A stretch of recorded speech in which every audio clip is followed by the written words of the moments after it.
guys, so this is going to be my labor and delivery explanation video, kind of talking about everything that happened that day and like the day before and what I went through and kind of just getting like a more elaborate explanation behind everything that happened, because if you watch my birth video then you know it was kind of insane and there was not a lot of time to like explain things throughout vlogging. So that's what this video is for, just like a more in-depth video talking about my whole labor and delivery. So first things first, if you have not seen my labor and delivery video, you can click right here. That will take you right there. Go watch that first, or I'll have a link down in the description below. You should definitely watch that if you want to know more about how my labor and delivery went, because this is just going to kind of go along with everything you saw in that video. So I'm going to go ahead and get started. It is a long story. I was due November 13th, Sunday, November 13th, and on Saturday, November 12th, I was obviously extremely pregnant. I was almost due. I was doing everything in my power to get that child out of me. We went up to like this recreational park where I was running up and down stairs, I was curb walking, I was doing all kinds, like everything in the book, like you name it, I was doing it there. So that day, or that evening, I guess I should say, around 4 p.m., I started getting pretty consistent contractions. At that time, they were like 7 minutes apart or so, and they lasted the rest of the evening. They were only like just barely noticeable. They weren't exactly like painful, but they were consistent. They were consistently 7 minutes apart pretty much all evening long, and then I finally just went to bed. I was like, nothing's happening. And then during that night, so this was Saturday night, I kept having contractions and I was able to fall asleep, but around 3 a.m. I woke up and they were painful. Like, it was painful enough to wake me up.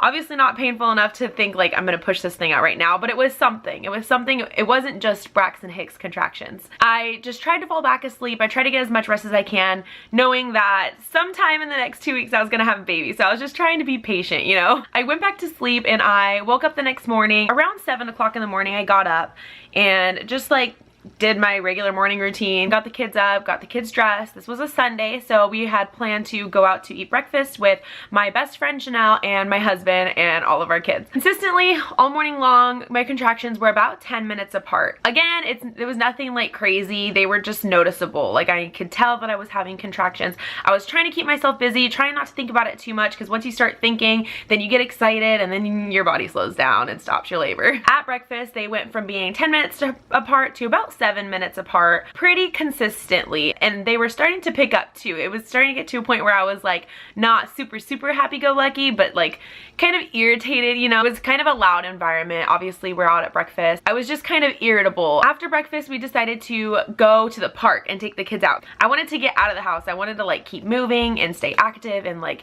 get on my feet and get labor rolling, get stuff going on. Chris took the kids to the park and was playing with them at the park, and me and my best friend just walked around the park for a good 1 to 2 hours. I was still having contractions. I was mostly having a lot of like cervix pain, like, or pressure, I guess I should say, that lightning crotch feeling that people always talk about. I was just like waiting for my water to break, you know, like something, give me a sign. But of course, nothing really happened. My contractions were at this point, I was not timing them anymore, so I'm not sure exactly how far apart they were, but we loaded up the kids, and since I was still having contractions and they had been consistent more than they had any other day in like the past week, I decided to call my grandma, who was going to be on call for picking up the boys when I went into labor. I didn't tell her I was like in labor or anything, but I just kind of explained to her what was going on. I said it was a possibility that I might call her in a little while and ask her to take the boys, that I would just basically keep her posted. I was just kind of like letting her know.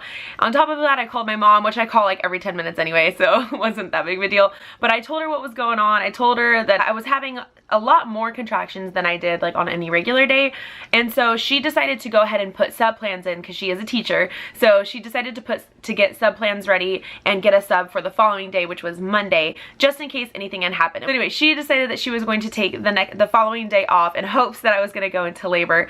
And I texted my birth photographer, because she does have kids. She has a life outside of just being a photographer. She told me to let her know like ahead of time, give her as much time as possible if I start having contractions, just to kind of give her a heads up, to like let her know that she may or may not be joining us later that evening. So I texted her and told her that I had been having contractions and that there's a possibility that I might call her at 2 a.m., which was really funny because I did call her at almost exactly 2 a.m. So we went home after we went to the park and we just had quiet time time. We put the kids in their beds, let them just rest. They were playing really hard at the park, so they were tired. I was tired from walking around so much, and I just sat on my birthing ball and we just kind of rested. We watched TV, everybody in the whole house just rested. And at that point, I started timing my contractions again, and they were about 11 minutes apart, which is a little bit like of a bummer to me at first, because I was like, oh, I've been like walking so much, why are they not closer together? But I was noticing that they were getting more intense. So over a period of like, I don't know, maybe 2 hours or so, we just kind of rested, and my contractions slowly started getting closer and closer together. So when I sat down, they were like 11 minutes apart, and then they went to 10 minutes apart, 9 minutes apart, and I think they stayed at about 9 minutes apart for another few hours, and they might have gotten close. Either way, all day I had been having contractions all day, anywhere between 7 minutes and 11 minutes apart. So I had a feeling that there was like something was happening, but I didn't know how long this was gonna last, because with Lily I had contractions for 3 days, with the twins I had contractions for 3 weeks, with Landon I had him that day. I started having contractions in the morning and then I had him that night. So who knows? My labors are just so insanely different.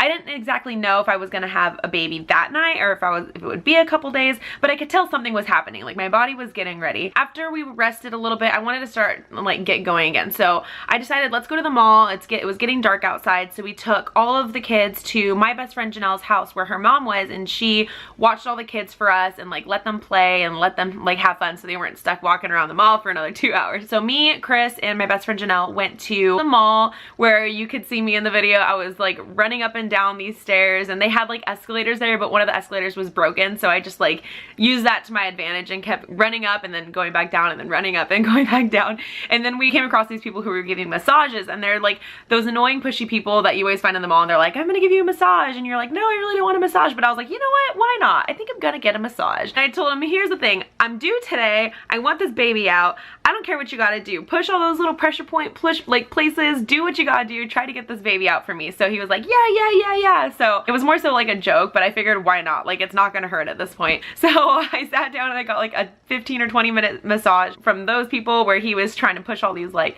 pressure points and stuff. So that was just kind of funny. But the funny thing about that day, and I did mention this a little bit in that vlog, but this was the day of the supermoon. So that night the supermoon was supposed to come out, which is where like the moon is significantly closer to the earth than it is normally. So a lot of people had already told me this, and they were like, maybe you'll have your baby on the day of the supermoon. So that was really cool. And actually Chris's grandma, since obviously she was born that day, Chris's grandma calls her moonbeam because she was born the day that the moon was closest to the earth. So anyway, we had arrived at the mall around 5 p.m. and we stayed there until it closed. And since it was a Sunday, it closed at 7. So while the kids were still at their friend's house, we came home for a little bit and just we kind of wanted to like regroup, like decide what we were gonna do. Am I gonna call someone? Am I not gonna call someone? I decided let's just sit down for like 30 minutes and see how far apart they are, see how intense they are, and decide, do I want to just go to sleep, or are they more intense to where I think this might actually be happening and maybe I should call someone. So we sat around for about 30 minutes or so and just kind of trying to get a feel for everything, and my contractions were still very consistent. They were starting to pick up pain-wise, so I decided, you know what, like I might not have a baby tonight, but at this point I think I'm gonna go ahead and call my grandma, the kids Gigi, since she was gonna watch them like when I was having the baby, and I'm just gonna tell her, go ahead, let's go ahead and just pick them up. I wasn't 100% sure that something was going to happen, but my instincts were kind of just telling me, just let them go. That way I can like focus on my body and this baby. If in the end nothing happens, that at least I got some rest, you know, without the kids. So I went ahead and called Gigi, and I told her, let's go ahead and do this. Come on over, I'll pack their stuff, and we're gonna send them off with you guys. So we went back to my best friend's house where all the kids were. I had all the kids' bags packed. Gigi came, it was about 8:30 by the time she got there, and they were all so ready for bed anyway, so it actually kind of like really worked out, because all she had to do was take them home and like put them to sleep and then not really have to worry about it, you know. So at that point I was trying to decide, do I want Lilia to come back to my house or do I want to leave her here? And I did explain this a little bit in the video too. I didn't send her with Gigi because Gigi lives further out from where we live. I figured she was either going to attend the birth or go to school the next day. I didn't want my grandma to have to wake up everybody super early to drag her across town to go to school. So anyway, we just figured out that it was easier that she either come home with me and watch the baby be born, because I did talk about that possibility, or have her stay at my best friend's house and stay the night there and go to school the next day. So I talked to her a little bit. At that time she was kind of just playing. I told her that I might have a baby tonight, and I kind of explained things to her, and at that time she didn't seem super excited to come watch the birth. And if she doesn't want to watch the birth, I'm not gonna make her watch the birth. So she had told me previously that she was interested in being there and that she wanted to be there when the baby was born, but considering it was already 8:30 at night, I'm not gonna keep her up all night, you know, to labor or whatever. And she was happy where she was at. We decided, let's just leave her. We're not gonna push it. The timing just isn't right. It's late at night. She's tired. She has school in the morning. If nothing happens, she at least needs to go to school. So that's why we ended up leaving her there. So at that point, I came back home. I just kind of rested, sat on my birthing ball. It was still me, Chris, and my best friend, and we were just kind of hanging out, talking, you know, and I started timing my contractions again, and they were about 5 to 6 minutes apart pretty consistently, and they were definitely getting more painful. So I called my mom and I updated her, told her what was happening. I told her she's more than welcome to come over and hang out with us and see if anything happens, or she can stay there and try to sleep, and I'll call her if something does happen. But around 10:30, she decided that she wanted to come over. It's weird how just like things work out, right? Like your bodies just know, your instincts just know. So she just decided, even though she is like so keen on her sleep, she thought that it would be a good idea to go ahead and come over. So that should have been a sign to me that her motherly instincts were kicking in, you know? About 10:30 p.m. she came over. My contractions were still about 5 to 6 minutes apart and increasingly getting more painful. So at that point, we just kind of waited. It was just kind of like talking, hanging out. I was still obviously very happy in between contractions. During the contractions, they hurt, and I was getting to that point where, like, if you've watched me in my previous labors, I in the past have been very much like, don't touch me, don't look at me, don't talk, don't breathe when I'm having a contraction. So I was starting to get to like that point in my labor where it was like, don't talk, like it's just like distracting, you know? However, a lot of people pointed out that this labor and delivery, I had Chris touching me a lot. And in the past, I wanted nobody to touch me. I wanted nobody to look at me. And for some reason, I just needed his touch. Like him touching me really distracted me from the pain that I was in. And I felt like it helped so much. So I was so happy to have him there. I think it was just, it's a very different atmosphere than my previous births were, if you know what I mean. So having him there and having him touch me and having him like rub me was so comforting to me, and it's definitely something that I needed at that point. But still, the talking, like during contractions, I was just like, let's just be quiet. So around the time that my mom came over, like right before and right after, we started rearranging my room to make the tub fit in our room, because basically we have like a king size bed and we have a couple different dressers in here and a crib, and we had to rearrange the room in order to make the crib fit where it needed to fit. And in order for the midwives to like get around the tub, we just had to move things around. So after we moved everything around, I just continued to sit on my birthing ball and time contractions. And at this point, contractions were lasting over a minute long, and they started getting kind of irregular. At first they were consistently 5 minutes apart, and then they started being really weird. Like I don't remember ever feeling this with any of my other labors, but I would have like a pretty intense contraction, and then like 2 minutes later I'd have like a mini contraction, and then 2 minutes later again I'd have like a big long contraction. So it was really weird, and the contractions were lasting like over a minute long each. So in between I was not having a lot of time at all to kind of like recoup. So that's when we decided it's probably time to go ahead and call my midwife. Just after 1 a.m. we called the midwife and we told her what was going on. She said she's coming immediately. She's coming right over. And then right after we got off the phone with her, that's when you can see the part where I was sitting in the living room and I had just had a contraction, and the contraction had just ended, and I felt like a gush, and it was really weird. It wasn't like a huge gush. It wasn't like I had just like peed myself, but it was enough, like, I don't know if this is TMI, but like, you know, if you're on your period or something and you could just feel when something's coming out, you know? So it was totally TMI, but it felt like that. I could just feel something come out. Up to this point, I had not lost a single dot of mucus plug. My water was still intact, no bloody show. I'd had nothing up to this point. So when I felt that, I was like, something's happening. So I reached down to kind of like check it out and see what it was, to see if it was my water or what it was. When I looked, it was blood. It was what I thought was kind of a lot of blood. So immediately I went to the bathroom and I kind of checked myself. At first it was pretty runny, like it was kind of like just plain blood, you know? It wasn't that mucusy at first, but then when I like wiped a little bit more and kind of waited a little bit more, it was just very mucusy, bloody show.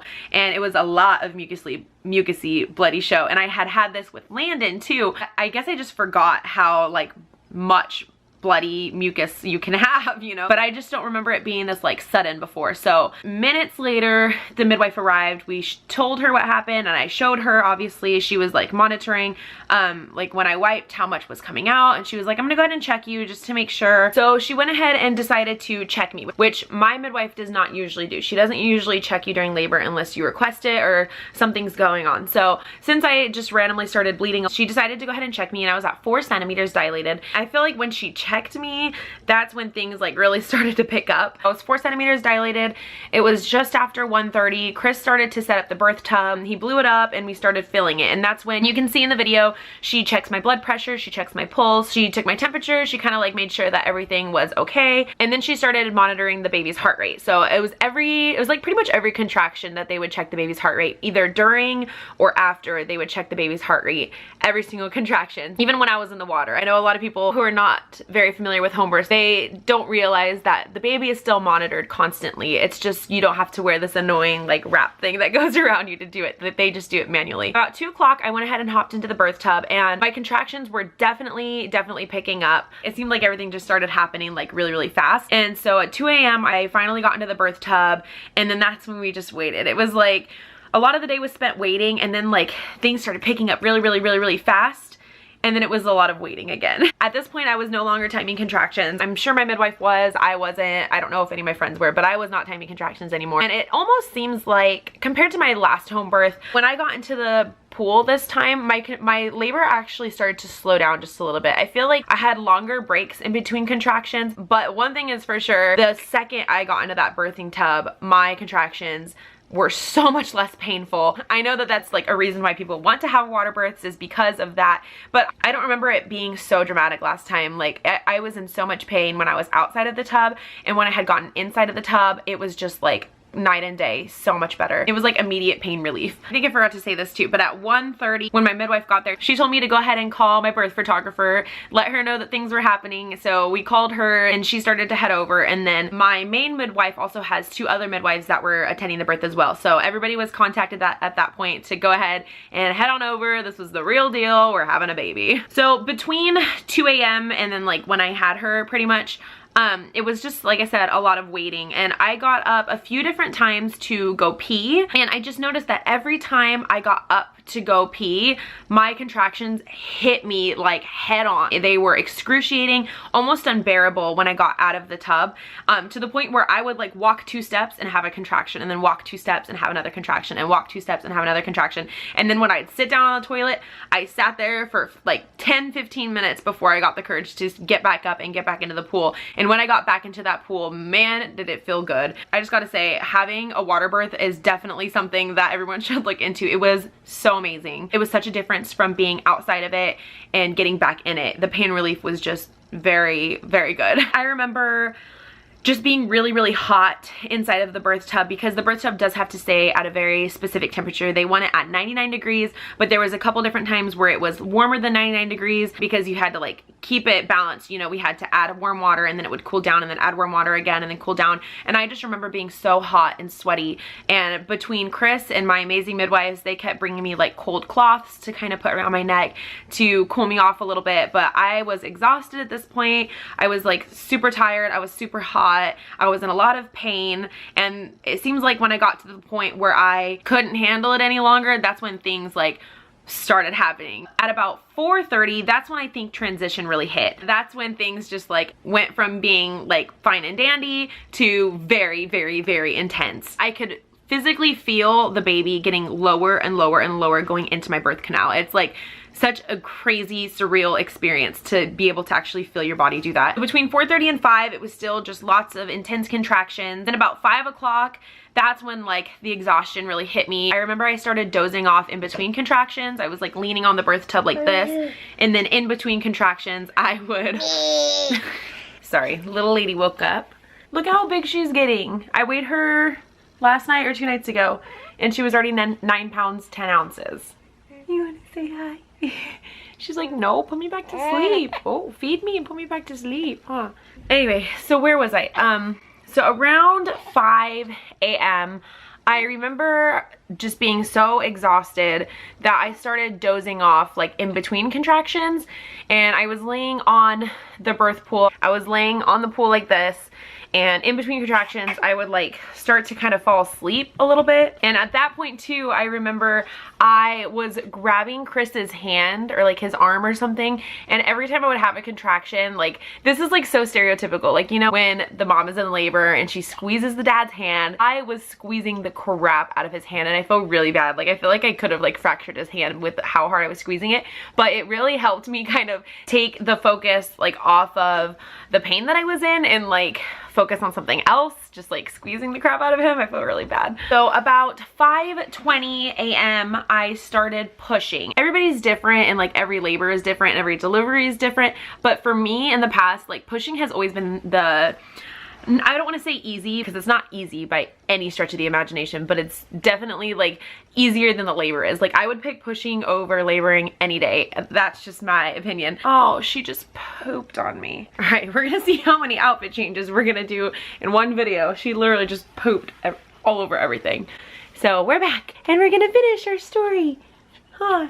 We're gonna finish our story. Between like having contractions or pushing the baby out, like I'd rather push the baby out. But this time around, for some reason, pushing her out was harder than pushing out any of my other kids. Like with the twins, Kyson pretty much just like came out first push, and then Landon, he came out pretty much one push, and then with Lilia, I had an epidural so I couldn't really feel anything. I started pushing at 5:20 and she was born at 5:27. So it was like almost 10 minutes of pushing that I had with her, and it was only about 4 contractions. So for a lot of people that might sound like it's not a lot, but I don't know how these women can push for like hours on end. I know like on average women push for about 2 hours before the baby's born. Major props to you guys who push for that long, because holy crap, this is the longest I've ever had to push, and it was only like 4 contractions, and this was the hardest time I have ever had trying to push out a baby. And she was not even that big. Like Landon was bigger than she was. Plus Landon was born like this with his arm right here. So like I don't know what it was, but she was just, I feel like it was so much harder to push her out than any of my other kids. So anyway, I started pushing at 5:20, and about 4 contractions later, 4 pushes later, she was born. 5:27 a.m. This was the moment that we had been waiting for the past 9 months, 10 months, depending on how you look at it.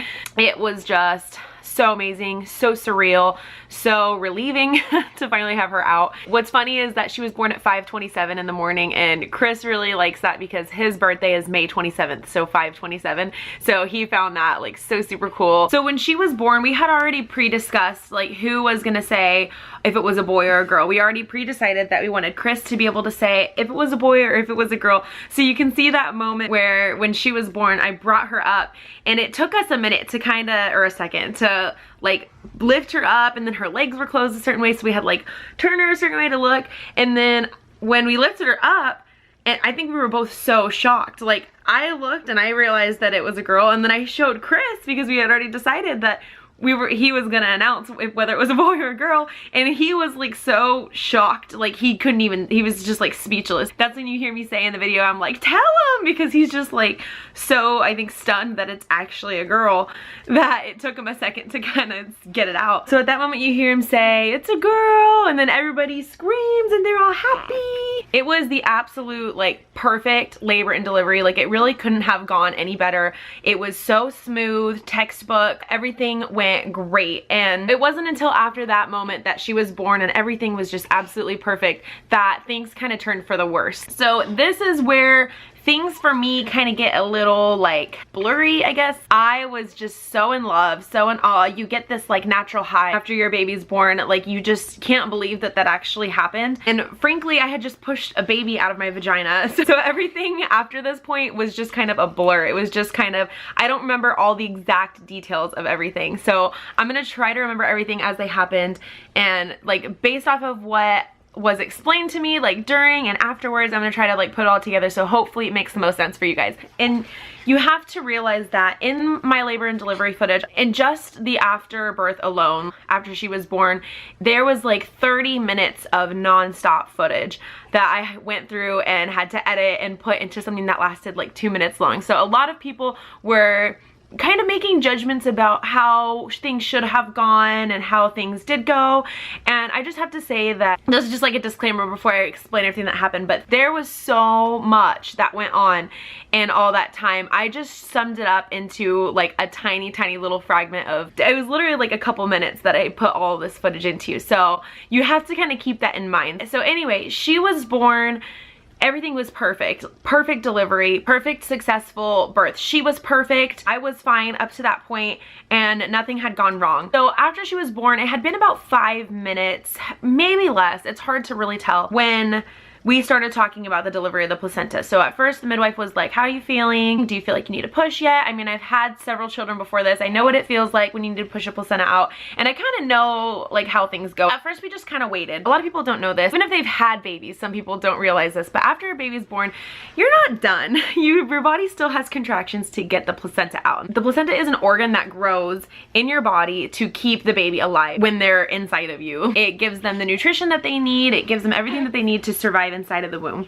So after the baby's born, you have to deliver that placenta. You think you're done pushing things out once the baby's out. That's not the case. The placenta, the dang placenta, can cause a lot of issues. Most of the time it doesn't, but if something does happen, it can be fatal for the mom. On average, it takes about 5 to 20 minutes for the placenta to be born, for you to birth the placenta. Anything after like 20 to 30 minutes is when you start to get concerned. The reason why the placenta needs to be delivered within this short amount of time is because if you do not deliver the placenta, it puts you at risk for infection, and it increases the risk for excessive blood loss for the mother, which can be fatal. It can kill you if the placenta stays inside of you for too long and it causes the mother to bleed.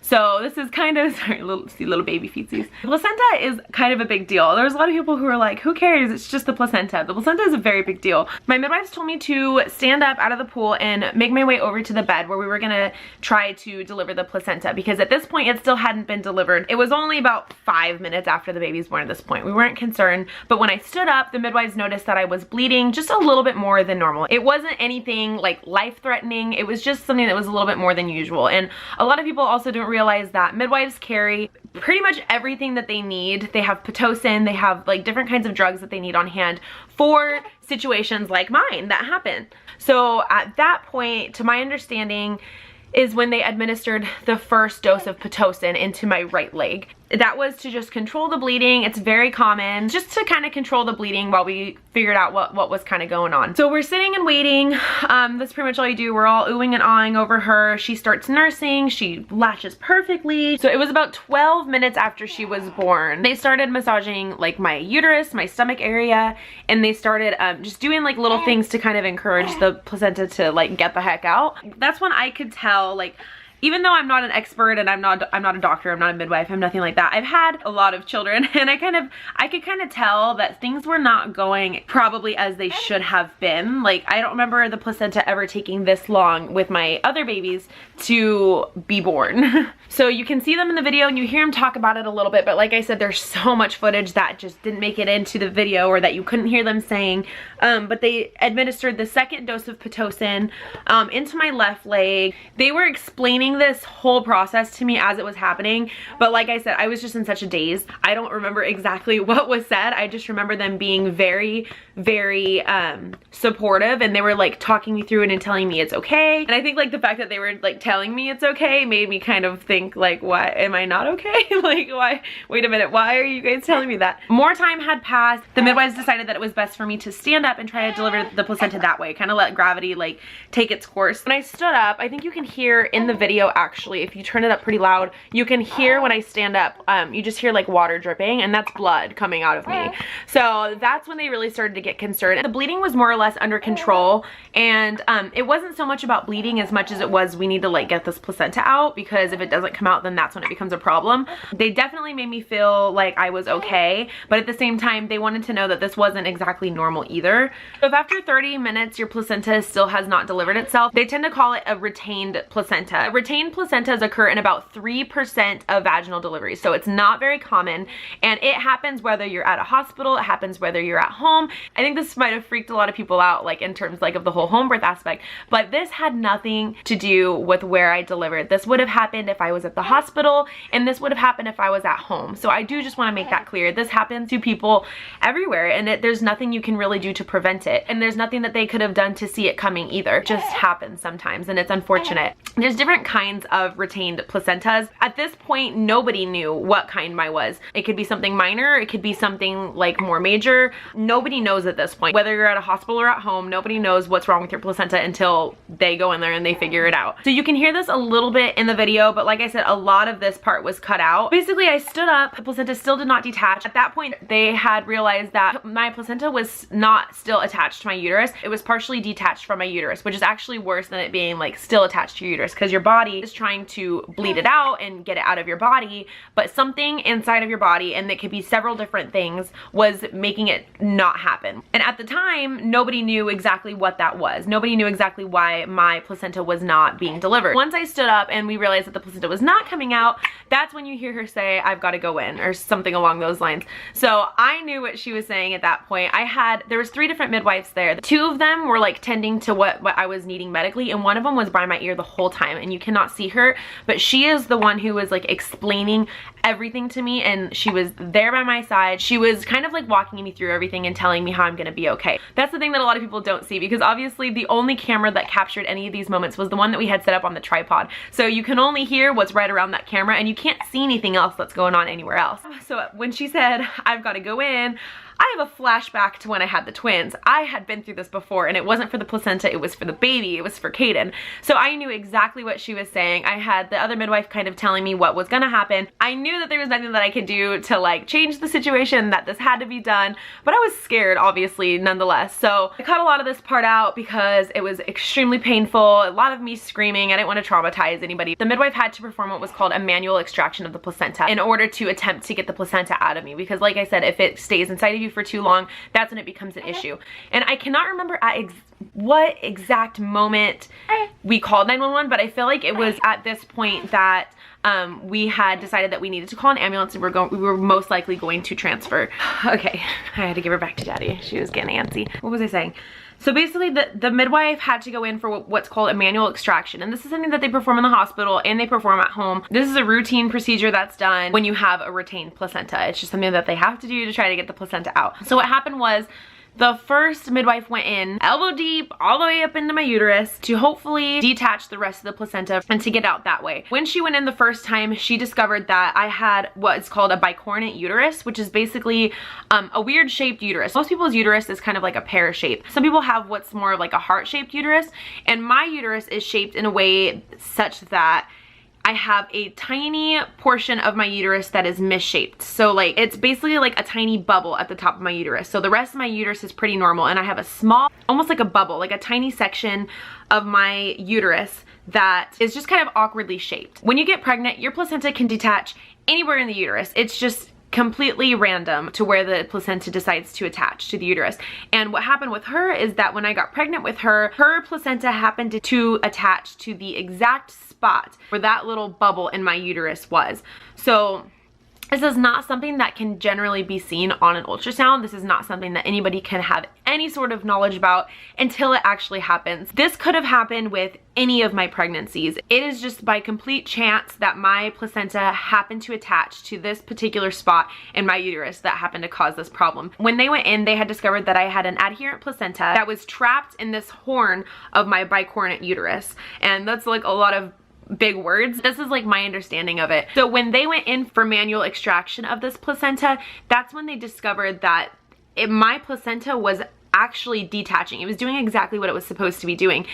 It was detaching from the uterus, but it was literally stuck in this tiny portion of my uterus, and my uterus was contracting to try to get it out. So When you're having a baby or you're trying to deliver the placenta, your uterus will contract. Each time it contracts, and it contracts. So I had this little like horn of my uterus here. My uterus was contracting to get this placenta out, and when it was contracting, it was actually making my placenta stuck. The only way at that point to get my placenta out was being transferred for a D&C, which is a medical procedure where they go inside and they have to surgically remove your placenta. And I just want to say I'm so grateful that I had such amazing midwives that knew when to make the call, what they needed to do before that point, what they needed to do after that point, and what they were not capable of doing. When you decide to have a baby, whether you have it at a hospital or at home, whether you hire an OBGYN or a midwife, you have to put your trust into that person's hands, and you have to trust them that they're going to make the right decisions for your baby and your body when you don't have the knowledge to do that. And I just have to say that they went beyond my expectations of anything I could have possibly imagined to keep me safe and keep my baby safe. There's something that my midwife told me that was like during all this that was happening, because like I said, everything was such a blur. There was so much going on. There were so many people talking, but there was one thing that my midwife told me that I will never forget, and that just kind of like took away from anything else that was going on at the moment. She leaned over and she told me, I just want to let you know that you are perfectly okay right now. Everything is fine. At this point right now, you are not in danger, but we need to get you to a hospital before you are in danger. So like, it's not like I was bleeding to death and they were like, call 911, she's gonna die. It wasn't like that at all. Every single call that the midwife made was made at the right time, to where I was never, throughout this whole process, I was never in danger. If they had waited, I would have been in danger. I could have died if they didn't call and have me transferred to a hospital. But the fact is that they knew exactly what they needed to do, what they were capable of doing, and when it was time to make the call for surgical removal of the placenta. Basically, moving on, the ambulance came, they rode me to the hospital in the ambulance, and they transferred me to L&D, where I waited for an OBGYN to come and check out what was going on, and ultimately they were gonna do a D&C. I had to sign the papers to get ready to have surgery, basically. And so what ended up happening is actually somewhat of like a miracle, I think. I don't know. It's just very crazy. But by the time I was transferred to the hospital, my bleeding was very minimal. It was almost nothing. It was nothing that we needed to be concerned about at all, because my amazing midwives had put that under control. Since they had successfully stopped my bleeding and I was successfully transferred to a hospital, by the time the OBGYN got there to deliver the placenta, my uterus had actually relaxed enough for that OBGYN to go in there and retrieve the placenta manually without going into surgery. I just can't help but think that if I had been at a hospital and the same exact thing happened, my uterus would have been so clamped shut that it would have been inevitable that I would have been sent to surgery, and that just would have been it. And they would have been the same thing. They would have tried to retrieve the placenta manually. They would have been unsuccessful because of the way that my placenta was contracted, and I would have then been sent straight to have a D&C. Whereas since I delivered at home, that allowed my body to have enough time for my whole uterus to actually relax and for the placenta to actually come out some version of it on its own, at least not surgically. They still had to manually extract the placenta, but I did not have to get the D&C after all of that. I just think that that is an absolute miracle that after all that I went through, I still was not sent to surgery. So once the placenta was outside of my body, that's when everybody was able to finally just relax. So once all this was done, the doctor who had gotten my placenta out came up to me, and this was probably the worst experience I've ever had with a doctor, and I've had a lot of pretty bad experiences with the doctor. After just going through everything that I had just gone through, she came up to me and said, I just want to let you know that if you ever plan on having any more babies, this is why we discourage home births. Basically shaming me for choosing to have a home birth and kind of like throwing it in my face, like, haha, look at where you ended up. And that was the most unprofessional, rude experience I have ever had with a doctor. And I was so grateful that I had an amazing nurse that was at least at that hospital, because immediately after she left, she had left at that point and I never saw her again.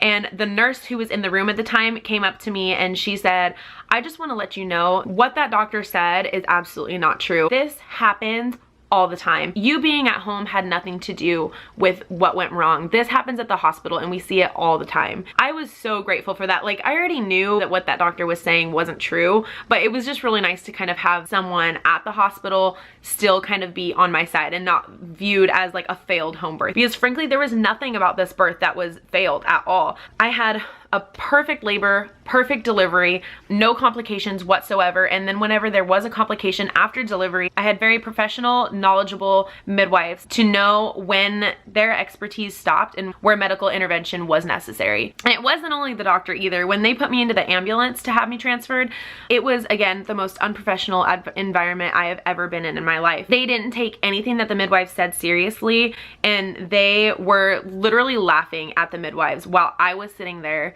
inside of the ambulance as if it was a joke, pretty much. I just couldn't help but think, like, this is why I chose a home birth. This is why I put my trust into these 3 amazing, knowledgeable, professional women and not some doctor who sees you as a paycheck. And I just want to say, like, I am not against hospital births. Like, I had 2 of them, and I think hospitals are one of the best inventions in history for reasons like this, for reasons when you need to be seen medically. And I just think it's sad that when I arrived there, there's people who viewed me in a certain way, like viewed me differently. I just think that women should be able to choose what kind of birth that they want. They should be able to choose if they want natural birth.